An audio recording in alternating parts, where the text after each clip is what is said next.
You know, folks, when socialists get a hold of the housing program, you better watch out. So we need a real estate guy to take this to pieces. And I think we got one. His name is Mitch Roschelle and joins us now. Okay, the socialists want price gouging mechanisms in place, corporate landlords to be held accountable, a build on federal property, etc., etc., etc.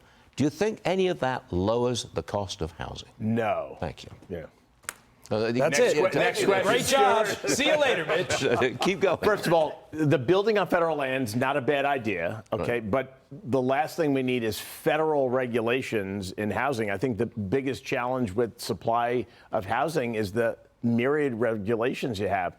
I'm in Florida.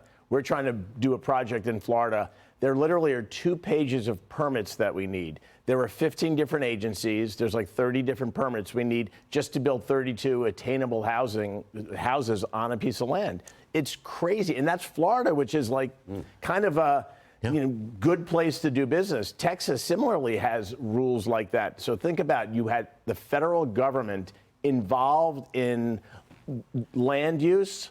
Forget it. You'd never build a thing. The federal government cannot change local regulations. 100%. Like they don't have the power. No, they don't have the power. Last I checked, we are a constitutional republic, and the federal government does not have the right to tell local municipality how to give out permits for land use. Okay, let's move on to mortgage rates. My understanding is that rates have gone up 3 weeks in a row, and a 30-year fixed rate loan is now 6.44%.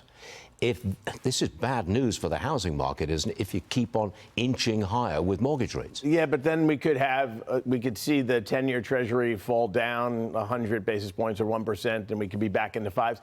I think people who want to buy a house need to think about mortgage rates being somewhere between 5.5 and 6.5 and sort of figure out their budget based upon that, because that's where it's going to swing. And the most important thing for people who want to buy homes to remember is there's no prepayment penalty on a residential mortgage on a home. So if you end up buying a house and you're closer to 7 and interest rates come down, you can always refinance. So I don't see mortgage rates being that big of an impediment. However, if rates fall dramatically, which I don't suspect they will, but if they fall dramatically, that could be another run in housing because people now can reach for things they couldn't have reached for before. I remember back in the early 80s when I was buying my first house. We're gonna age ourselves right now, Stuart. Yeah, we are. I paid 12%. Oh, I was 13 and change. I was 13 and change, and it was a 3-year adjustable mortgage. And at the end of 3 years, it adjusted upwards.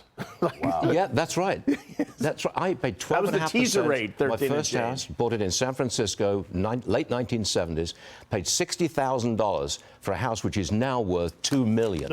Right. Can you believe that? Right. 12.5% mortgage. I thought that was great. But I think that's actually part of the story, which is that notwithstanding how high mortgage rates were during the 70s and 80s, the median home price went from the mid-70s at $30-something, $38,000 to over $100,000 when inflation was under control. So even with those crazy high interest rates, home prices continued to rise. They more than doubled. Yeah, they did indeed. Right, Mitch, thanks very much for joining us. We appreciate it.